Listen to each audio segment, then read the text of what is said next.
Hey, how's it going, everyone? My name is Michael Silverstein, and I'm here representing my group with Reagan Conrad, Xiaorong Li, and Dr. Evan Johnson to present our project on BatchQC, which is an interactive R Shiny app for implementing batch correction algorithms in an interactive way.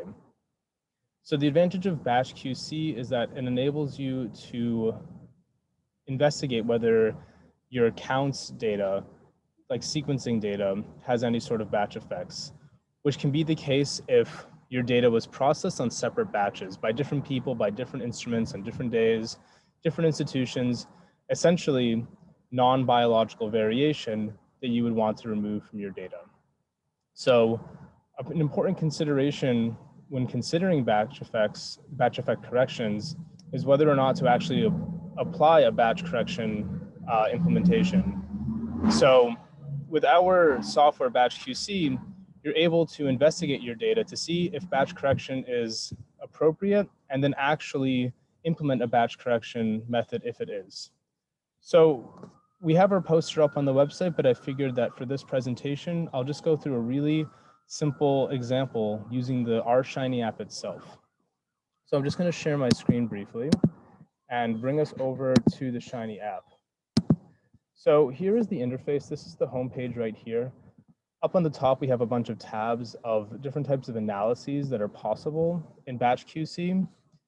On this first tab, the Upload Data tab, what you're able to do is provide a counts table that has your counts, so for each feature and sample, and you separately provide a metadata table that includes information about each of your samples. You can then go ahead and press upload right there, and what will display is a summary of a few samples from your counts table, as well as a summary of your metadata. So you can also view the full metadata table here. You can apply some normalizations, and then here is one of the most relevant tabs for the upload page, which is the batch effect correction algorithm implementation tab. So for this example, I'm going to be using a batch correction method called combat-seq, which works directly with count data.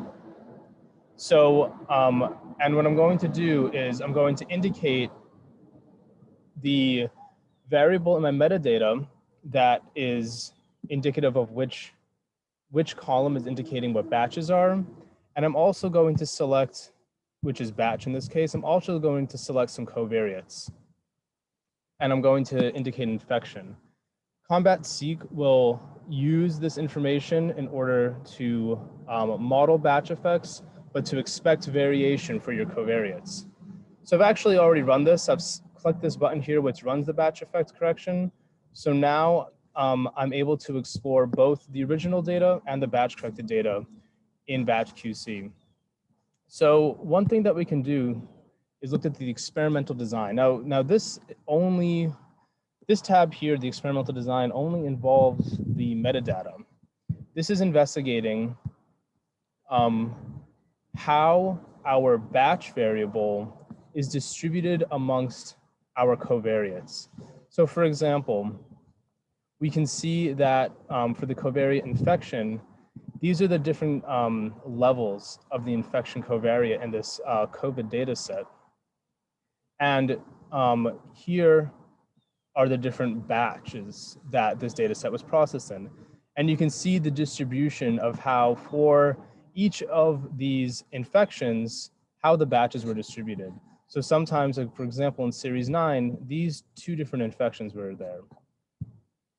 We also have this table which indicates the correlation coefficient of how strongly correlated batch and that covariate are, which gives an indication of if batch correction is if the experimental design of the study is appropriate for batch correction. Now, one of the most useful things that we can do to get a good qualitative idea of how well batch correction worked for this method is to visualize it. So here what I'm going to do is I'm going to visualize our data before and after batch correction.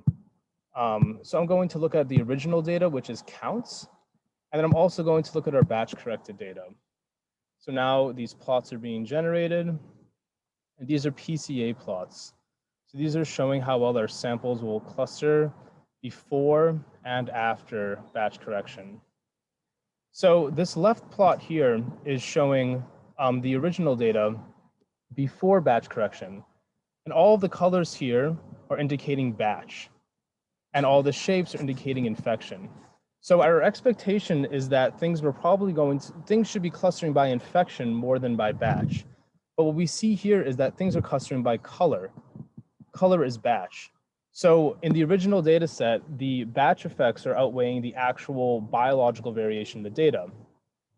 The plot to the right of this is showing the batch effect corrected data, where we see that this effect has dissipated a lot and we have a much better mixing of data based on the actual biological variation. So qualitatively, we could look at this and see that the batch effect correction was fairly effective in this instance. So there's more information on the poster, and if you have any questions, definitely feel free to reach out to us, and we really appreciate your time. Thanks a bunch. All right, bye-bye.